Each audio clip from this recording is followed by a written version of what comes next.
Mega Visão. Cristiano Santos, momento importantíssimo, onde a gente sempre bate um papo bacana com um convidado, hoje em especial, doutora Márcia Umbelino dos Santos. Agora, você adiantou aqui, você vai apresentar a doutora Márcia, você adiantou que já estava ali aproveitando. Fazendo uma consulta. Me diga qual a especialidade. Ela é geriatra. Parabéns, Cristiano Santos, nosso velhinho. Tô brincando, ela tá me explicando que é a partir dos 40, não é isso? É isso aí. Ah, então, esquece. É bom a gente falar. Fecha aqui, por favor. Obrigado. Só pra gente ajeitar o microfone e não doer o ouvido de ninguém, né? A geriatra, gente, eu já comecei aqui nos bastidores, né? No corredor aqui da rádio, conversando com a doutora Márcia. E a Patrícia já tinha me adiantado isso na semana passada, quando a gente estava discutindo essa pauta, né? E ela falou, cara, geriatra não é coisa de velho, não é um médico de velho, né? E a doutora Márcia já começou a falar comigo por que disso. Então vamos conversar logo, doutora Márcia. Muito boa noite, um prazer enorme tê-la aqui. E já eu vou dizer para as pessoas por que eu tô com mais prazer ainda em te receber. Boa noite a todos. E eu acho muito interessante essas pautas porque esclarecem muito. E a coisa mais importante da geriatria é a prevenção. Então, quando a gente começa com 30, 35, 40 anos, a gente consegue mudar curso de doença. A gente consegue fazer a diferença efetivamente, porque não é só uma consulta falando de doença. A gente quer promover saúde, então prevenção, a importância do exercício físico, da alimentação, das boas horas de sono, do trabalho voluntário, da conversa que a gente está tendo aqui. Isso tudo faz parte da saúde, né? A gente está vindo de um congresso agora, desse final de semana, sobre cardiologia, que é o SOCESP de São Paulo, e cada vez se fala mais da prevenção, da importância da reposição hormonal para que você proteja o coração. Olha. É uma coisa muito nova que não se falava. E uma coisa muito interessante que existe uma celeuma dentro da medicina, que é a medicina baseada em evidências. E foi um médico do Einstein dizendo o seguinte, que a gente só consegue colocar em evidência 8% do que a gente trata. Que isso? Então 92% é empírico. Né? Dentro da geriatria mais ainda, porque você não pode fazer trabalho científico com idoso. Você não pode fazer nem com crianças, nem com idosos. Então você faz com adultos, que não é uma realidade da mesma coisa, um cara de 40 com uma pessoa de 80, 90, 100 anos. Né? Então só 8% da medicina é baseada em evidência. Então você vai por água abaixo tudo que a gente vem dizendo até hoje. Medicina é baseada em evidência, medicina é baseada em evidência. Muito legal. A evidência é de acordo com o que você consegue comprovar com a sua prática. Então vamos lá. Isso é muito individual. Muito individual, totalmente individual. E a partir do momento que você trabalha na prevenção e diz que a gente pode buscar um geriatra a partir dos 35 e que isso tem uma importância maior justamente para não pensar em tratar a doença, seria na luta ou na busca de um envelhecimento saudável para justamente não ter que tratar uma possível doença. Ou se ela for identificada, dá para identificar uma doença, lógico que dá, creio que sim, uma doença que a gente possa ter na velhice, né, depois de mais velho, com antecedência, como você falou, mudar o rumo dela e a gente ter mais chance de se recuperar. Sim, ou retardar o avanço? Tem uma tendência genética que a gente tem que levar em consideração, mas que ela pode ser modificada com hábitos de vida mais saudáveis, né? Então, o exercício físico, eu digo para alguns pacientes, não é mais uma escolha que eu estou te dando, é uma obrigação e uma necessidade. Faça isso como sendo um medicamento. Mas se você faz isso a partir dos 20, dos 30, dos 10, você tem uma memória muscular, você tem um corpo que responde melhor. Eu vou dar um exemplo que acontece muito nos dias de hoje, as doenças neurodegenerativas. Alzheimer é uma delas. A gente não tem um tratamento que cure o Alzheimer, mas a gente sabe que é uma doença neurodegenerativa inflamatória e crônica. Então, se eu melhoro o meu processo inflamatório, dormindo bem, praticando exercício físico, tendo uma alimentação saudável, não se estressando muito, não fumando, não ingerindo excesso de bebida alcoólica, a gente não está gerando inflamação, portanto, eu estou prevenindo o Alzheimer, por exemplo. Que legal. Caramba! Olha só, eu gostei e queria frisar o que a senhora falou agora. Qual é o seu próximo destino?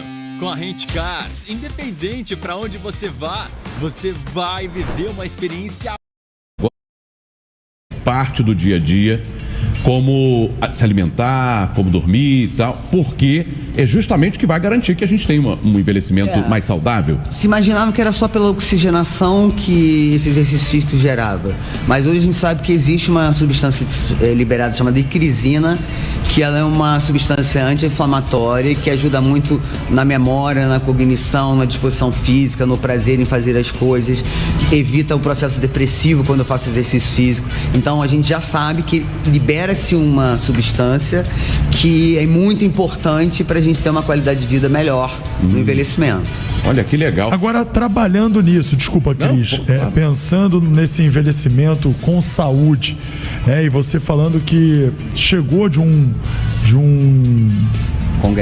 congresso onde foi discutido um assunto que antigamente, era, pelo contrário, ele era usado como se fosse prejudicial, mas trazendo isso para a nossa realidade como algo positivo. O que você, como profissional, sente, já que você trabalha com isso, já que isso faz parte do teu dia a dia, em relação até mesmo na apresentação para os seus próprios pacientes?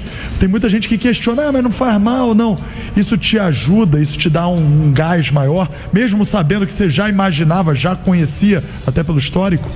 Eu acho que a gente tem muita crítica de alguns colegas que não conhecem e por isso criticam, mas quando você coloca isso num congresso que é muito sério, que é o de Cardiologia de São Paulo, e que você coloca como um tema principal do dia a necessidade da reposição hormonal precoce, que valida isso, dizendo o seguinte: eu não estou gerando câncer de próstata, eu não estou entupindo esse coração, pelo contrário, eu estou protegendo esse coração de um homem de 40 anos, por exemplo, que dorme mal, e porque ele dorme mal, ele produz menos testosterona. Sensacional. E o sono é uma outra coisa que a gente leva muito em consideração. Quando eu faço um exame do sono, uma polissonografia, para saber por que esse paciente não dorme, eu posso ter uma ideia de que daqui a 10 anos o paciente possa ou não desenvolver Parkinson, por exemplo. Então, se aparece na minha polissonografia movimento das pernas inquietas, que é uma das causas de insônia, eu só detecto se eu fizer uma polissonografia, eu estou dizendo para esse meu paciente: olha, se a gente recuperar esse sono e melhorar os movimentos das pernas inquietas, provavelmente você não será um paciente parkinsoniano. Olha só. Olha isso. Então, quer dizer, mas isso aí se encontra já a partir dos 40? Na verdade, é uma quebra de tabu, então, esse negócio de buscar o geriatra mais cedo? Eu acredito que sim. Cada vez mais que você informa que pode ser com qualquer idade. Porque quando você coloca um paciente num geriatra com 80, 90, eu não estou mudando o curso de doença. Eu estou tentando melhorar a qualidade de vida, mas sem modificação. A doença vai continuar crônica. Porque é um assunto até delicado, né? Quantas vezes eu já vi pessoas falando: como é que eu vou dizer pro meu pai que eu vou ter que levar ele pro geriatra? Como é que eu vou dizer pra minha mãe? Eu vou estar chamando ela de velha, né? Eu vou estar chamando ele de velho, porque o geriatra, não sei se isso vem mudando, e até me ajuda nisso, tá? Se isso vem mudando com o tempo, essa cultura de entender que o geriatra é um médico de velhos. Um médico de velhos. E aí quando a pessoa fala: cara, se eu cheguei ao ponto de ir para o geriatra, é porque eu já tô velho. E isso aí eu acho que até emocionalmente, se não for tratado, desmistificado aqui, acho que a pessoa fica até mal com isso, né? É porque é uma especialidade razoavelmente nova, né? E que tem que se mudar o conceito. Não é médico de velho, é como se fosse um clínico da família, mas que tem uma visão muito específica, porque o idoso ele tem características específicas. Vou dar um exemplo para vocês. Você pode ter uma desorientação de quebrar tudo, de falar coisas erradas, de xingar, e você só está desidratado. Isso é uma característica de idoso, isso não acontece com adulto. É mesmo? Calma aí. Mesmo. Isso tudo, ele tipo surta. E na verdade tá precisando de hidratação. De hidratação, exatamente. Olha só. Da mesma forma que o paciente pode surtar porque ele tem uma infecção. E se você não tem um geriatra ou pessoas que têm esse entendimento numa emergência, por exemplo, e eu já peguei isso, veio com diagnóstico de demência de Alzheimer. O paciente não tinha demência de Alzheimer, ele tinha uma infecção que desorientava. Olha, e aí qualquer infecção? Qualquer infecção. O mais comum da infecção em idoso é a infecção urinária, né? Mas a segunda maior possibilidade é desidratação, a terceira é uma pneumonia. E o idoso ele não faz febre, então ele pode ter uma infecção grave que ele pode abrir o quadro só com desorientação, sem febre. Gente, essa informação E se isso, no caso dessa situação, se prolongar, pode ser irreversível? Sim. Ou seja, trazer sequelas. Com certeza. Portanto, dependendo da cultura de buscar o geriatra depois, você só vai lidar e diminuir a dor. Lidar com a situação não dá para reverter. Então prova mais uma vez que quanto antes você buscar, a chance é menor. Olha, nós temos hoje muitos pacientes depressivos, né, em qualquer idade. E, por exemplo, se a gente faz uma reposição de vitamina D numa quantidade de 70, 80, você já está tratando essa depressão. Se você faz uma vitamina B12, 800 e 900, que a média antigamente era 180 é considerado normal, mas com 180 o meu paciente já está demenciando de B12, eu tenho que jogar para 900, eu já estou fazendo uma prevenção, eu estou tratando o cérebro, estou tratando o osso, eu estou tratando o metabolismo de açúcar, de gordura com 2 vitaminas. Caramba! Olha só, ultimamente tem se falado tanto nessa questão de reposição vitamínica, e tantas coisas consegue se tratar, se ajustar, se evitar com vitamina, e há pouco tempo não se falava disso, né? É o que? Uma descoberta nova? Não é nova, é porque depois do Covid, como a gente tinha um limite de tratamento, os médicos foram lançando mão de vitamina D, vitamina do complexo B, coisas que ajudavam na imunidade. Então começou a se falar mais das vitaminas pós-Covid. E na cardiologia se usa ômega há muito tempo. Ômega nada mais é do que ortomolecular.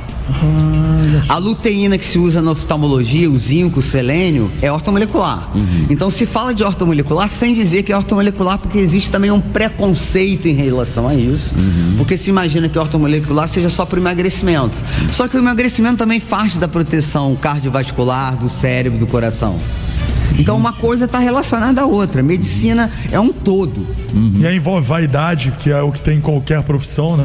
É aquela história, você vai no ortomolecular, por que você vai no ortomolecular se você tem tal especialidade? Então fica essa confusão onde no meio fica o povo perdido. Pois é. Né? E aí por isso que é importante esse bate-papo e é muito legal. Eu fui uma vez para um congresso mundial em Washington e uma indústria tinha lançado um medicamento que eles patentearam. Aquilo nada mais é do que era ortomolecular pura com uma substância acetilcolina que eles patentearam. E vários colegas meus, professores e tal, criticando a ortomolecular. E eu brinquei e falei, gente, então vamos embora, todo mundo, porque o que a gente está fazendo é ortomolecular. Essa medicação é ortomolecular. Então ela não veio para substituir as medicações convencionais que a gente conhece, mas para melhorar o tratamento. E aí se dá um outro nome, até porque pelo que o Vaguinho falou, que é essa questão até, e você destacou isso, doutora, que é uma questão até de meio que preconceito até, aí se dá um outro nome para usar a mesma coisa? É um preconceito, no meu entendimento, é uma medicina integralista que a gente chama hoje. É quando você consegue colocar vitamina, mineral, aminoácido, hormônio e as medicações convencionais, exercício, alimentação, e aí a gente chama que isso é uma medicina integrativa. Muitas vezes encaminhar para um psicólogo, para um personal trainer, isso é que a gente chama de medicina integrativa. Que antes tinha o nome de holística, mas esse vinha com um preconceito muito grande, né? Ou alternativa, e não é uma medicina alternativa, é uma medicina complementar. Olha só, ou seja, o personal, no caso o personal que é um profissional da educação física, né, pelo menos na teoria e na prática também, mas assim, vem para somar e mesmo assim ainda tem esse tipo de cuidado de alguns profissionais da forma com que isso vai passar quando era para ser tudo natural, né? Natural que eu digo assim, se é pro bem do povo, se faz bem, por que não integrar, né? É porque muitas vezes a gente acha que nós médicos somos detentores de todos os conhecimentos e não somos. A gente tem que trabalhar com equipe multidisciplinar. Eu tenho um paciente que ele só está andando ainda e conseguindo fazer determinadas coisas, que ele tem Parkinson e Alzheimer, por conta do exercício físico. O que salva ele é o exercício físico. Olha isso. Porque já não é contigo, já é com outra. É porque a medicação ela tem um limite e você tem medicações básicas que há 20 anos a gente não tem medicações novas para o Alzheimer. Então quando você consegue estacionar a doença com exercício físico, isso é um ganho incrível, não só para o paciente, como para a família, né? Até porque se a orientação é fazer exercício físico e se está fazendo reposição de testosterona e não fizer exercício físico e vira uma bola de neve negativa, por que não indicar, né? Porque essa questão do outro profissional que vai complementar o trabalho. E parabéns pela humildade de falar isso aqui, reconhecer isso aqui. Nós médicos, eu acho que é a primeira vez que eu ouço essa frase. Nós médicos não somos detentores de todo conhecimento. É isso. Eu vou anotar isso. Isso é um corte aqui, maravilhoso de Instagram. Eu vou anotar isso aqui, é verdade, pra quem quer fazer o bem. Vamos fazer um intervalo rapidinho? É isso. Na volta eu queria que a gente falasse mais sobre tratamentos hormonais. A gente falou alguma coisinha fora do ar que eu fiquei até meio impactado, né? E aí eu sou abusado. Mas você já tem idade pra ser tratado pelo geriatra? Você é tão novinho. Mas tem idade. idade mínima pra começar um... Que bom, comecei com 19. Vambora. Mas precoce também não existe? Porque hoje você tem muitos homens que não dormem direito. Você pega homens de 30 anos com baixa de testosterona. Ah, é? Já então, Não, esse Ih, assunto. É sério? É claro. Agora, 8h23, intervalo, a gente já volta. Espera aí. Quem tá no Rio, tá na